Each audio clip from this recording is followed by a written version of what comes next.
bienvenue à ce deuxième forum du Global Gateway. And in that time, the world has changed profoundly. We are now well into an era of highly competitive and transactional global politics. Tariffs and trade barriers are back as a tool of geopolitics and geoeconomics. Export controls have become a tool of statecraft to damage competitors and extract concessions. Dependencies are weaponized, including those created by unsustainable foreign investments, which have left too many countries burdened with unsustainable debts. Faced with that reality, advanced economies, emerging markets, and developing nations are asking the same urgent questions. How do we build strategic strength at home? How do we break free from dependencies? How do we diversify our partnerships and make them reliable? And how do we ensure access to capital, resources, and the technology we need to thrive? Excellencies, we are all adapting to the realities of this new economy. We're trying to strengthen our autonomy in strategic sectors, from clean energy to artificial intelligence. The list is long. These are the building blocks of the new global economy. They will enable us to compete, to sustain our industries, to secure lives and livelihoods, and to determine our own future. And this is true to all of us here in the room. But we also recognize that independence does not mean isolation. Value chains are too complex and too global to go it alone. So the way forward is through partnerships. Partnerships based on common interests and respect for sovereignty. And that is what unites us here today. That is Europe's approach. Like you, we recognize that our strength relies on diversifying our relationships. And that's why we are expanding our network of free trade agreements. Let me give you some examples. In the last year alone, we have reached new trade deals with Mercosur and Mexico. We secured an initial agreement with Indonesia. We're now in talks with India and want to conclude before the end of this year. We're advancing with Malaysia, the United Arab Emirates, and others. All agreements are designed to boost economic security on both sides. And this is exactly a similar approach that we are taking internationally for investment with Global Gateway. Global Gateway is about mutual benefits. Our initial goal was to mobilize 300 billion euros in 5 years. But today we have already hit that target. In 4 years we have already mobilized more than 306 billion euros, and I'm confident that we will surpass 400 billion by 2027. And this shows what we can achieve when we align together our strategic priorities and channel investments to where they have the greatest impact. When we do so, we strengthen our economies and secure our autonomy. And we want to work with you, all of you here in the room and online, to focus Global Gateway even more on key value chains. It's energy, it's clean tech, digital, of course, critical minerals, transport, food and health. And in all these fields, Our goal is to combine our strength, to build up resilient value chains together with local infrastructure, but also, most importantly, local jobs, local skills, and local industries. Let me give you an example. The Lobito Corridor. The Lobito Corridor in Central Africa is an example of what it looks like in practice. This transport artery links Angola's Atlantic coast to the mineral heartlands of Zambia and the Democratic Republic of Congo. It will cut the journey from the center of the continent to the port from 45 days to just 1 week.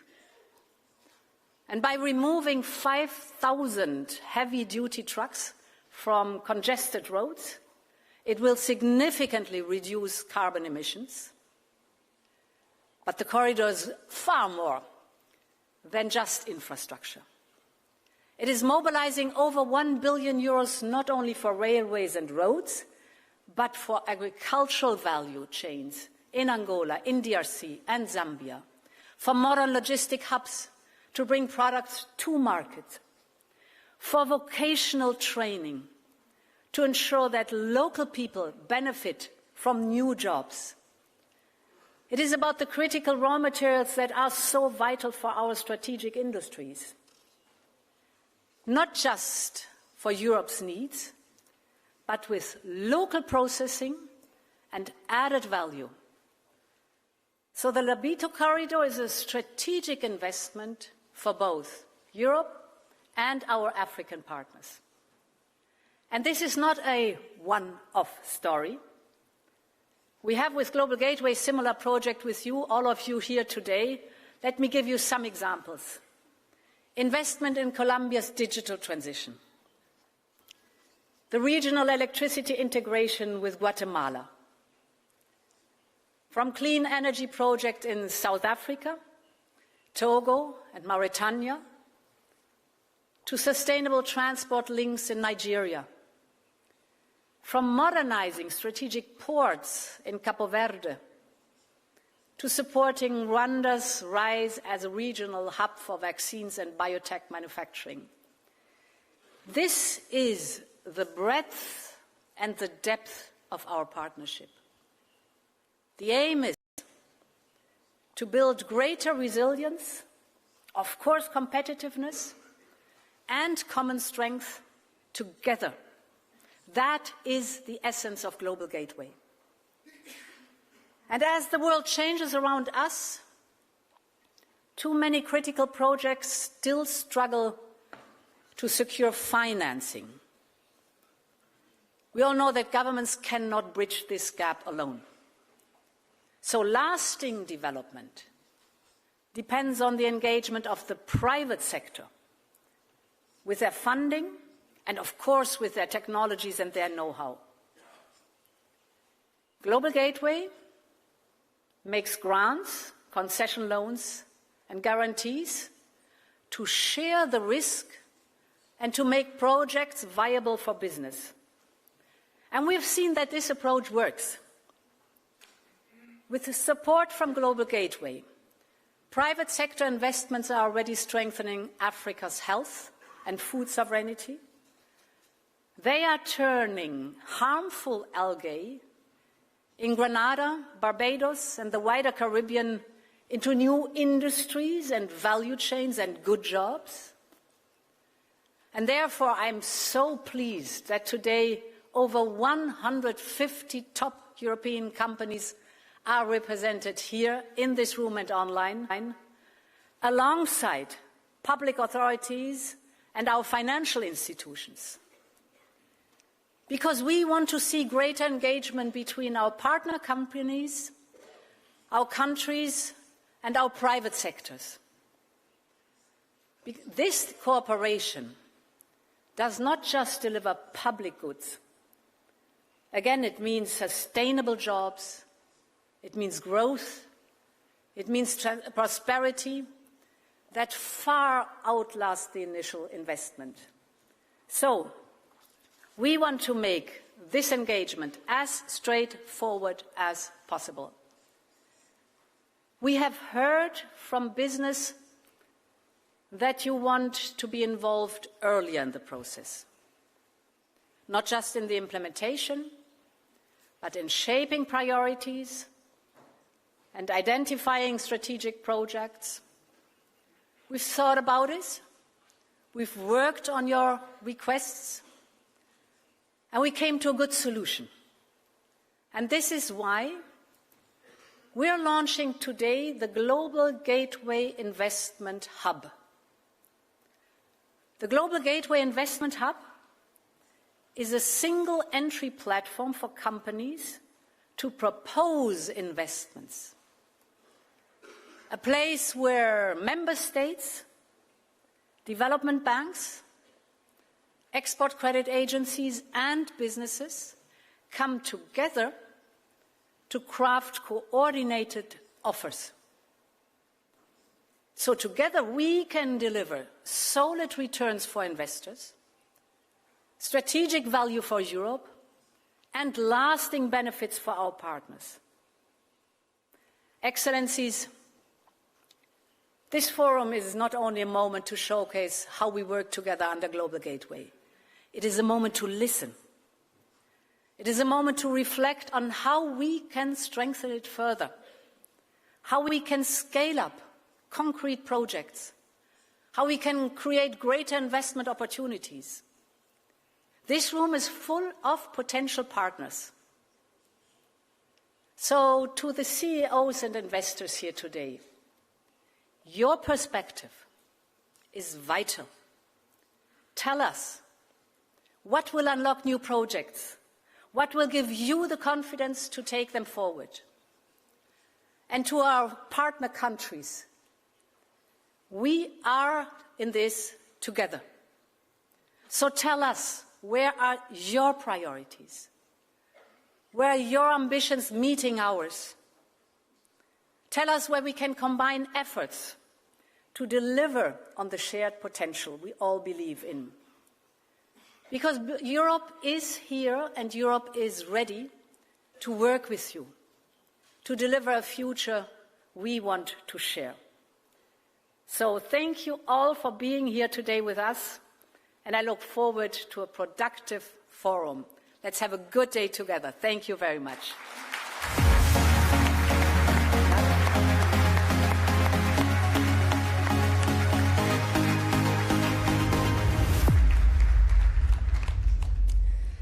Thank you so much for those inspiring words, Madam President. We now hear from our leaders who have joined us here today. We are very proud and very privileged to have so many of you. Our first speaker is His Excellency João Manuel Goncalves Lourenço, Chairperson of the African Union and President of the Republic of Angola. Thank you very much, sir.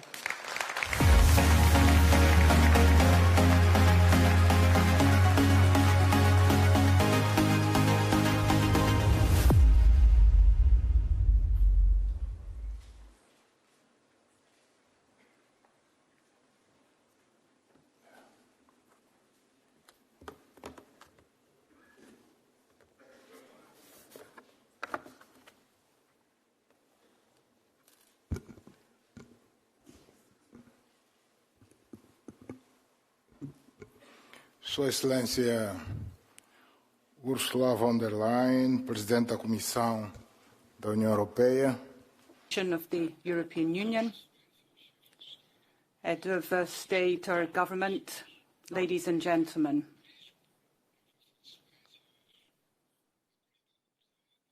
I am speaking here as Chairperson of the African Union at the second edition of the Global Gateway Forum, an essential platform to talk about partnerships which meet the challenges and needs of sustainable development. This meeting, this occasion, is symbolic in our relations between the EU and Africa. We are actually celebrating the 25th anniversary of our strategic partnership at a time when the international community is facing geopolitical tensions that are increasingly on the rise. We have a relationship that goes back 25 years, and we believe that the relationship has now reached a point of maturity that requires us to make renewed commitments in order to turn this partnership into a driving force for a shared future together. We need to act together with a view to improving our models of cooperation, make them more professional, improve our mechanisms of solidarity and deepen the ties between our peoples, our economies and our institutions on the basis of the fundamental values which are part of our shared vision for 2030, based on respect, equality, sustainability and unity. I turn to this forum. I see it as a renewed opportunity to promote the building of bridges which create the best roads, to create the best possibilities and turn the challenges into new opportunities at a time when the world is increasingly interdependent and connectivity is not just limited to physical infrastructure, but also to a whole set of factors such as energy security, food security, the digital transition, economic integration, social inclusion and climate resilience. Your Excellencies, the partnership between the EU and the AU as part of the Global Gateway has huge potential. It reflects our understanding that this is a fundamental instrument in order to turn opportunities into concrete results on the basis of strengthened cooperation, mutual trust and a strategic vision that will enable us to meet the objectives that we have set together. In Africa, we are going through the challenge of industrialisation and we are fully committed to meeting that objective. We're developing capacities so that we can transform local resources with a view to creating dignified existence and life for everyone in Africa, making the most of technology and mitigate in this way the migratory flows to Europe. This is something that is caused by the lack of jobs and lack of prospects for young people. That's what drives this immigration. We are fully aware that we need to offer added value to the raw materials that we have in Africa. We need to become more competitive on the international markets. And we need to create more financial resources in order to stimulate our economies, which are in a phase of trying to boost the construction of infrastructure for the development of Africa. As part of that vision, the African Union in Luanda in October will be holding a summit on financing of development of infrastructure in Africa. We will be looking at corridors, capitals, trade, how to invest in infrastructure for free trade across the African continent and ensure shared prosperity.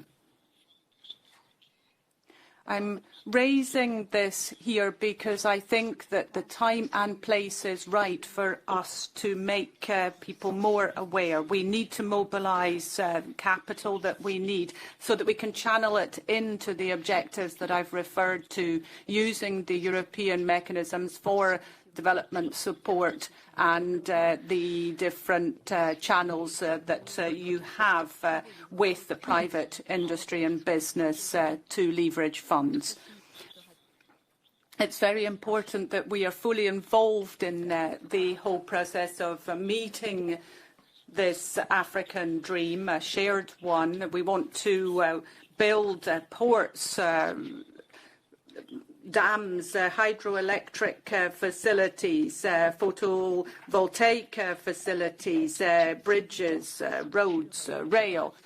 Throughout this conference, we will have the opportunity to present to our international partners a whole raft of priorities that we have for investment on the African continent. They're already part of our development project for infrastructure in Africa. And I think this is a huge opportunity so that we can align the African priorities with the cooperation instruments that we already have, in particular the Global Gateway, which offers tangible prospects for partnerships together to work on joint initiatives, which are reflected in the Europe-Africa investment package, which will lead to the broadening and consolidation of the results that have already been achieved through our joint action.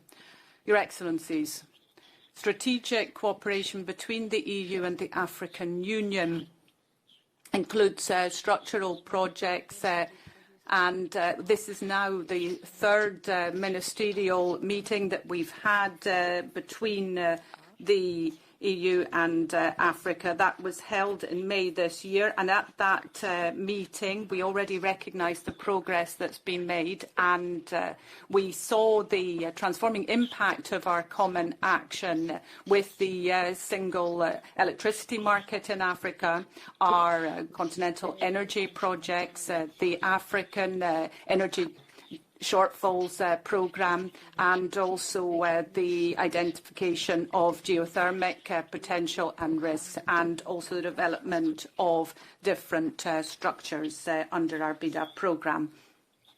We have launched a considerable number of structural projects in Africa, and there has been major dynamism in the cooperation between the EU and Africa, going beyond just the infrastructure itself, but covering also the strengthening of capacity, technical, regulatory reforms. And we've seen a whole set of initiatives to offer benefits to all of our peoples. I would like to be able to list all of these projects, but given the time allotted to me, I'd just like to focus on the Lobito Corridor and the major economic social development potential we have with this, not just in Angola, but also in the whole region of Western Africa, to ensure that goods and services can be transported at competitive prices, linking up and shortening distances between the Atlantic and the Indian Oceans, with the Tazara corridor linked to it as well, that then connects us to the rest of the world. The Lobito Corridor is of strategic geopolitical importance. It offers a logistics platform that will shorten international maritime routes, will encourage international trade between Asia and Africa, and with Africa and Europe and America. It will also give impetus to intra-African trade, linked into the African Free Trade Area, which will offer a major contribution so that we can really participate as a continent in international value chains. We've got all these different cooperation activities between the EU and Africa, but I'd like in particular to hone in on health. This is one of the central concerns for Africa, and I believe that this has now become a top priority in our development strategies, because we understand, we understood in particular with COVID-19, with that pandemic, we understood how vulnerable our health systems are. We need to make them more resilient in order to face the major challenges that we continue to face in this sector. I'd like to underline the urgent need to be able to produce drugs and vaccines locally.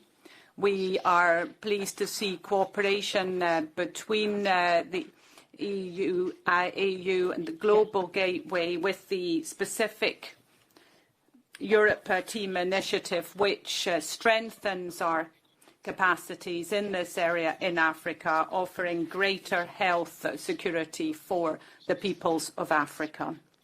Your Excellencies, we have cooperation with results in many different areas, which encourages us to maintain this spirit and improve and extend our cooperation to other sectors. In particular, I'd emphasise education in this respect, because we have a very young population in Africa, 70% at a young age that require education and training. We need to invest in them, offer them support programmes that provided by the European Union. Your Excellencies, I don't think we can merely be a production platform exporting raw materials from our continent. We need to work so that we can position ourselves as active partners in the construction of a dynamic global economy that is resilient and that strives to guarantee prosperity for the entire global population. We have to make sure that the abundant natural resources and the young workforce that we have, that they can serve as a basis so that the world looks to those sectors as unique opportunities for cooperation based on shared interests. It is quite clear that we will meet that objective when we are capable of creating a partnership framework that includes risk-adapted funding, with support for programmes, support for local industry and other equally important components which together will lead to the creation of inclusive multilateralism that is effective and sufficiently representative so that we can address all the aspects relating to the funding of Africa in a fairer and more balanced way. It is our firm conviction that the Global Gateway Forum will or should be consolidated into an annual event where we bring together governments, social society, private industry, where we can discuss strategies, align investments and speed up our discussions of transforming initiatives. This is something which I think has demonstrated that multilateralism, when it is open, all-encompassing, then it can offer real prospects that we can meet the challenges of our times. Let me reassert the African Union's commitment and Angola's commitment to work with all our partners to ensure that the Global Gateway Forum is really a transforming framework in international relations based on results, looking at industrialisation of Africa and global connectivity in order to make us a force of shared prosperity. Thank you very much for your attention.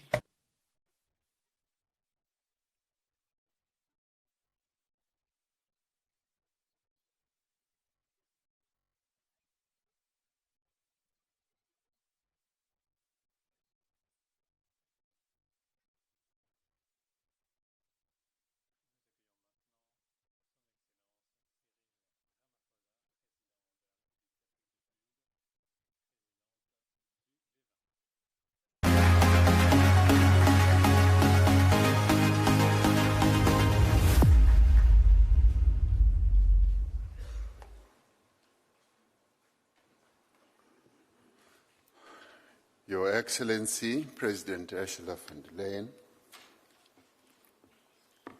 fellow heads of state and government from Africa, especially President Lorenzo, the chairperson of the African Union, leaders from Latin America and the Caribbean and Europe, and honorable ministers and distinguished guests, and ladies and gentlemen. Thank you for inviting South Africa to this Global Gateway Forum. It is indeed a privilege for me to address this forum, which brings together partners to strengthen cooperation and to advance shared priorities and to find solutions to the pressing challenges that the world is facing. President von der Leyen, you said that there are 150 companies represented here present. You didn't have to tell me that there are 150 of them. Just as I walked in, I could smell money.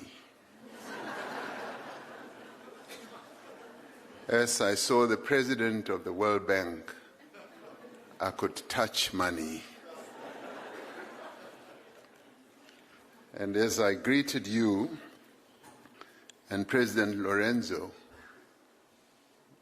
I could touch power in your hands, both of you as leaders of the EU and Africa. But as I encountered President Tshisekedi and President Kagame, whom I'm sitting next to, I could feel the energy for making peace. So I'm in a good place.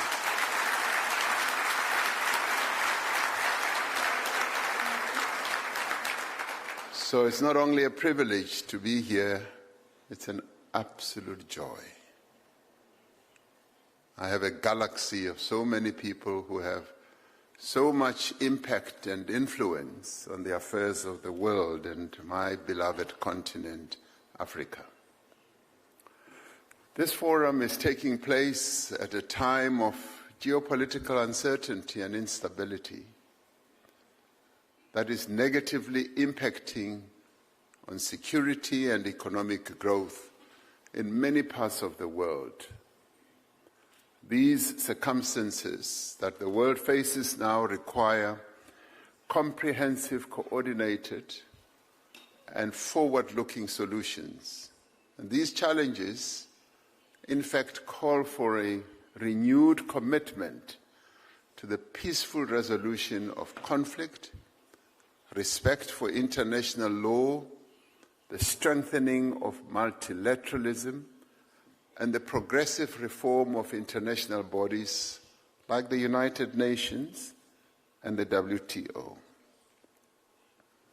With my sister, the Deputy Secretary General of the United Nations here, it confirms that the UN plays a critical role globally, and that role needs to be affirmed. As a country, we welcome the opportunity to participate in this forum. The strategic partnership between South Africa and the EU has evolved in scope and substance over the years. The South Africa-EU summit in Cape Town earlier this year reaffirmed our shared values and further deepened the cooperation between South Africa and the EU, but more broadly, also the relationship between Africa and the EU. Together, we have an opportunity to strengthen resilience by advancing investments in digital and green infrastructure, in trade infrastructure, as President Lorenzo was saying about the Lobito Corridor, fostering innovation, securing supply chains, and encouraging diversification that supports sustainable and inclusive growth. We welcome the support this partnership provides to the development of transport networks, a just transition and climate resilience, pandemic preparedness on the health side, and vaccine production and digital connectivity. As we work to strengthen trade and investment ties, we must also address those issues that hold back more robust, more diverse, and more impactful trade and investment between the African and European countries.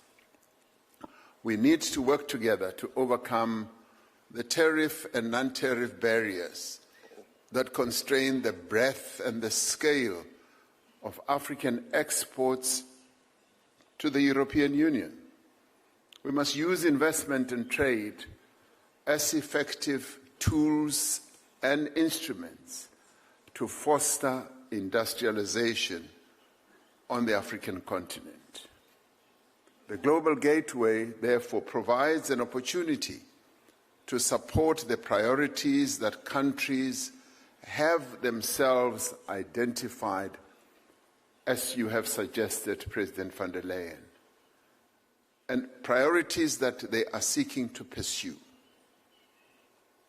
South Africa has embarked on a just transition that advances renewable energy while safeguarding energy security and enabling social and economic development. We are using our natural resources or endowments, such as solar, wind, and our critical minerals, to build industries that will grow our economy.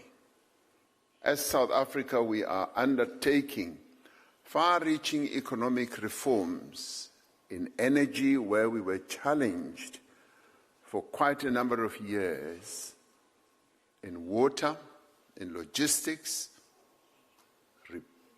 repositioning our harbors and our ports and our roads. We're focusing on telecommunications, and these are making our country more competitive and improving the investment environment. As a country, we are undertaking a massive infrastructure investment drive to expand the capacity of our economy and to meet the developmental needs of our people. Now, as a continent, Africa is striving for universal access to energy through diversification, equitable finance, and technology transfer. Now, the support from the EU and its member states will play an important role in this journey. And this is where we want to be partners. It is important that the substantial investments that are being made through the Global Gateway are structured in a manner that empowers African countries, and may I add, countries in the Global South. And these investments should not replace one dependency with another. They must be truly transformational and empowering. They must enable African countries and countries in the Global South to pursue development paths that are suited to their circumstances and the needs of their people.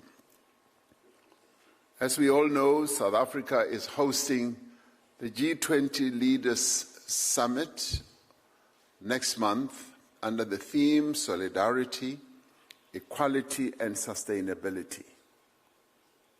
And this theme was chosen very carefully, and it was aimed at addressing the challenges that the world is facing now with regard to solidarity, where we should all act together, the strong supporting the weak, the rich giving and lending support to the poor, the healthy supporting the unhealthy. That is the meaning of solidarity.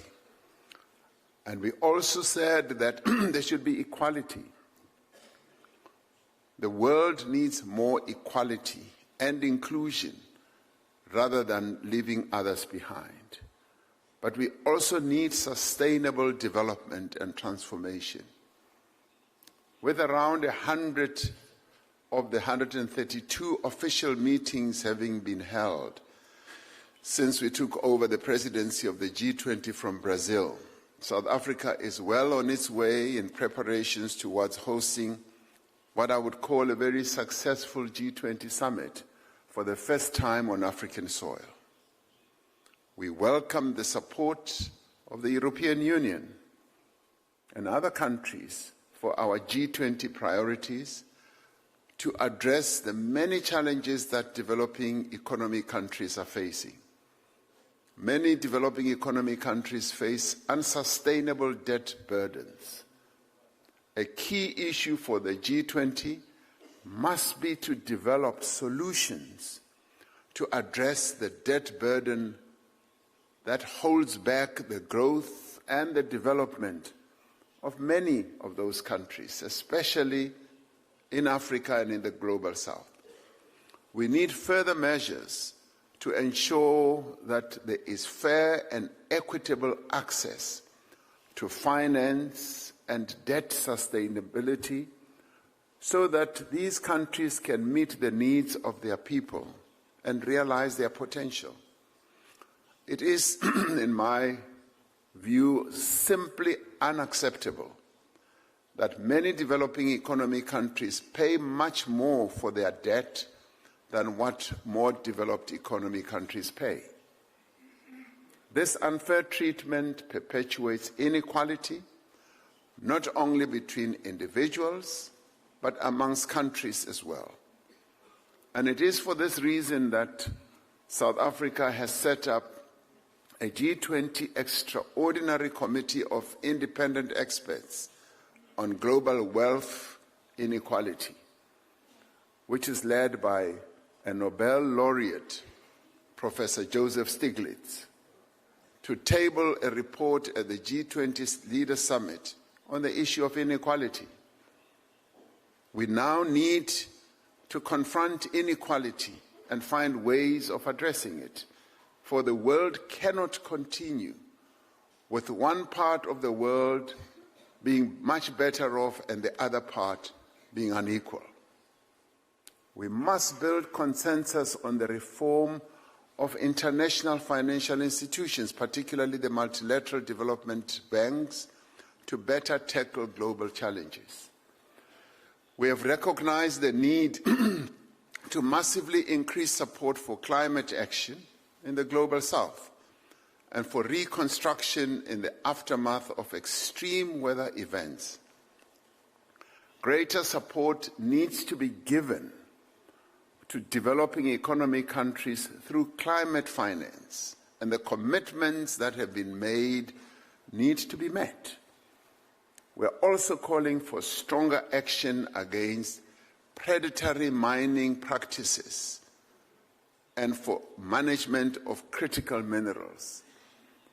Countries that are endowed with critical minerals require that value addition should happen at source rather than continue with the practice of extracting, exporting rock, soil, and dust to more developed economy countries. We need those resources to be developed at source so that the people of those countries must benefit. And that is the fairer way of development. We are focusing on strengthening the multilateral trading system while recognizing that the WTO remains the only multilateral body capable of managing divergences and coordinating positions in global trade, so that things like tariffs should not be weaponized. They should be properly regulated through the WTO system.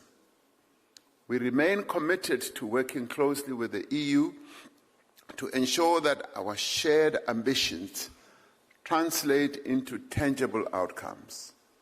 I do believe that together we can foster inclusive growth, we can build resilience, and we can create a sustainable and secure future for all our people. Working together with the private sector, with state agencies, development banks or financing institutions, and various other stakeholders, the world will be a much better place and I do believe we should get on with it. Thank you.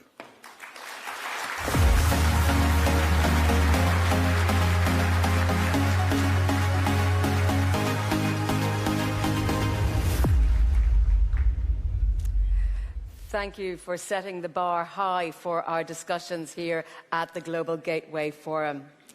I'd like to welcome to the stage now His Excellency Gustavo Francisco Petro Urrego, President pro tempore of the CELAC Presidency and President